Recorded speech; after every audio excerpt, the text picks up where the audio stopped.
બિંદુ 5 - 12 થી ઉગમ બિંદુનું અંતર કેટલું થાય તે આપણે ફાઇન્ડ આઉટ કરવાનું છે. તો ઉગમ બિંદુ એટલે આપણે ખબર છે કેવા યાદ થઈ ગયા 0 0 થઈ ગયા કે નહીં બરાબર.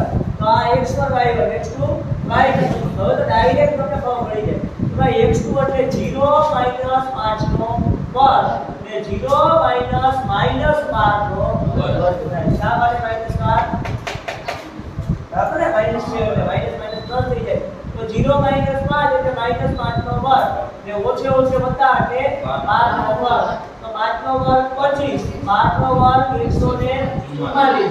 તો એ બી વર્ગ બેનો સરવાળો કરું તો મને જવાબ મળશે 169. જો મને 169 અને 169 એ કોનું વર્ગમૂળ છે તો કે 13 કેટલું છે 13 એ બી બરાબર 13 થાય. 5 12 અને 13 કે આવી ત્રિપુટી આવે અમુક પાયથાગોરસના પ્રમેય મુજબ અલગ અલગ આવી ત્રિપુટીઓ આવે તો 5 ની 12 ની અને 13 આ રીતના ત્રિપુટીઓ આવતી હોય છે. 3 4 અને 5 ની ત્રિપુટી એક માં 3 હોય એક 4 હોય ત્રીજું હંમેશા માટે 5 હોય. એક 5 હોય એક 12 હોય તો ત્રીજું છે એ 13 હોય. બરાબર આવી ત્રિપુટીઓ છે એ અલગ અલગ આવતી હોય. બરાબર. અથવા તો માની લો ભાઈ આપણે જે રીત શીખાય આપણને ખબર નથી કે 169 એ પૂર્ણ વર્ગ છે કે નહીં તો કઈ રીતના આવી રીતના અવયવ પાડીને પણ થઈ જાય કે નહીં. બરાબર. તમને ખબર હોવી જોઈએ કે 13 વડે ભાગ આવે તો 13 એકુ 13 એક જ જોડી ગઈ ને એટલે 13 છે એ પૂર્ણ વર્ગ છે. બરાબર. બાકી ઓપ્શન તમને આપેલા જ હોય. આપણે એવું છે કે ભલે ત્યાં ઓપ્શનનો ઉપયોગ નથી કરવો એમને મેં જાતે ટ્રાય કરી. બરાબર. જેથી કરીને આપણે પ્રેક્ટિસ થાય. હવે -3 5 અને 4 - 9 ને જોડતા રેખાખંડનું 1/6 ગુણોત્તર થાય. માની લો કે બે બિંદુ આવ્યા એક A આવ્યું એક B આવ્યું. બરાબર. તો A ના યામ બરાબર છે -3 અને 5 ને B ના યામ મને આવ્યા છે 4 અને -9. બરાબર. તો આ x1 આ y1 આ x2 આ y2 આ m1 આ m2 આ m1 છે અને આ m2 છે. તો વિભાજન બિંદુના યામનું સૂત્ર આપણે મેળવીએ તો સૂત્ર એવું થાય m1 x2 m2 x1 ના છેદમાં m1 m2 ને m1 y2 m2 y1 ના છેદમાં m1 m2. ચલો m1 કેટલા આવ્યા આપણને ભાઈ 1 x2 કેટલા આવ્યા 4 m2 કેટલા આવ્યા 6 x1 કેટલા આવ્યા -3 ને એક ને ડાયરેક્ટ લખી નાખું 7 કેટલા થાય 7 થશે. એ રીતે m1 કેટલા આવ્યા m1 કેટલા આવ્યા હે m1 કેટલા આવ્યા y2 કેટલા આવ્યા -9 m2 કેટલા આવ્યા સોરી 6 ને y1 કેટલા આવ્યા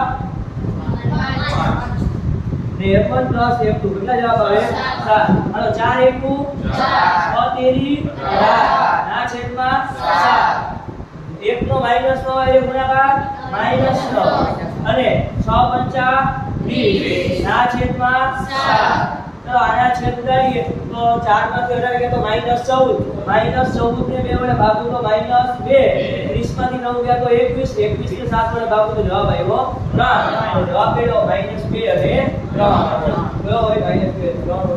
ચલો હવે એ જ રીતે આપણને ત્રિકોણનું મધ્યબિંદુ જા નવી વસ્તુ આવું ધીરે ધીરે દીધા પછીના બરાબર દાખલા એવા આવશે એક લંબ અંતર આવશે ને એક લંબ બાદ આવશે. આ બે વસ્તુ કે જેમાં બધાને પ્રોબ્લેમ હોય. હવે ગણતરી કરવા જાશું એવા દાખલાની બરાબર એ કોઈ દિવસ સ્વાધ્યાય માટે સેક્શન BCD માં પૂછાય હેતુલક્ષીમાં પૂછાય. મેં પેલા વાત કરી એક હેતુલક્ષીમાં ફક્ત ને ફક્ત આપણે જવાબથી મતલબ હોય. બરાબર. તો એ અમુક વસ્તુ એ ત્યારે જોશું. અહીંયા આપણને ત્રિકોણનું મધ્યબિંદુ એટલે ત્રિકોણના 3 શિરોબિંદુ. કેટલા શિરોબિંદુ? આ પહેલું આ બીજું ને આ ત્રીજું. તો એના એક મધ્ય કેન્દ્ર ક્યાં હોય હંમેશા માટે અહીંયા હોય. હા બરાબર. તો આપણે ખબર છે આ A હોય આ B છે આ C છે.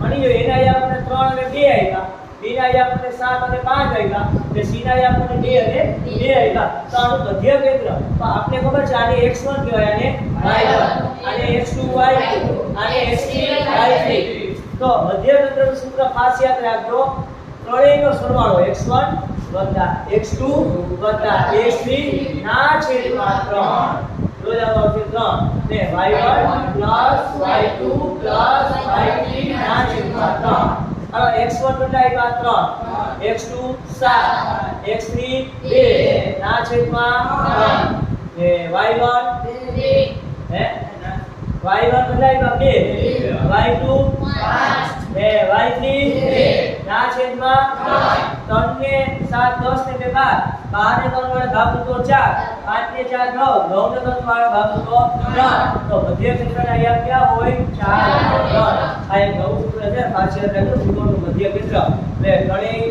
યામનો x ના યામનો ત્રણેયનો સરવાળો ને y ના યામનો ત્રણેયનો સરવાળો એટલે 3 વડે ભાગો અને આ યાદ રાખો સેમ ટુ સેમ રાખો બરાબર તો ભાઈ મધ્ય કેન્દ્ર xy હોય તો x y કેટલા થાય તો ડાયરેક્ટ થઈ જાય તો થઈ આવા દાખલા હોય ભાઈ x યામનો સરવાળો તો 0 6 3 ના છેદમાં 3 તો y યામ 3 0 6 તો 3 0 6 ના છેદમાં 3 અને 6 ને 3 9 9 3 વડે ભાગો તો 3 6 ને 3 9 હવે 3 વડે ભાગો તો તો જવાબ આવ્યો 3 અને 3 જવાબ આવ્યો ને બરાબર હવે અહીંયા જો મને કીધા x અને y નો સરવાળો એટલે આ x કીધા જો અહીંયા મધ્ય કેન્દ્રના યામ x અને y હોય તો આ બેનો સરવાળો તો 3 ને 3 કેટલો થાય 6 જવાબ કેટલો આવશે 6 બરાબર એટલે આપણે માની લો પરીક્ષામાં પૂછાય તો આંકડી ગણતરી કરવાની આ તો તમને સમજૂતી માટે બાકી તો પછી તો ડાયરેક્ટ તમને જો ખબર પડી જતી હોય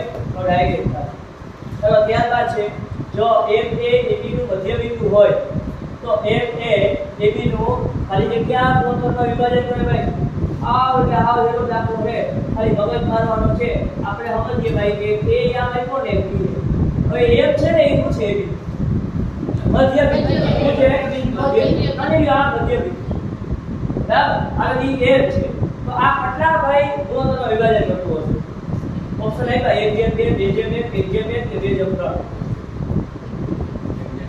ભાઈ મધ્ય બિંદુ એટલે બંને બાજુ સરખા ભાગ હોય કે હોય તો એક છે એક જ હોય કે હોય હા તો જવાબ આવી ગયો કદાચ માની લો ઓપ્શનમાં તમને આવો જવાબ આપે 2 2 પાય હાચો પડે તમને કદાચ આવો જવાબ આવે તોય હાચો પડે તમને કદાચ 4 4 આપે તો પણ હાચો પડે કેમ તો કે આ 4 ને 4 ઉડી ગયા તો જવાબ કોનો આવશે પેલું વખતમાં એટલે આવા દાખલા પણ પૂછાય છે બરાબર હોય સરળ પણ આપણે ગામડા ઉપર જોઈ રહ્યા નથી લખી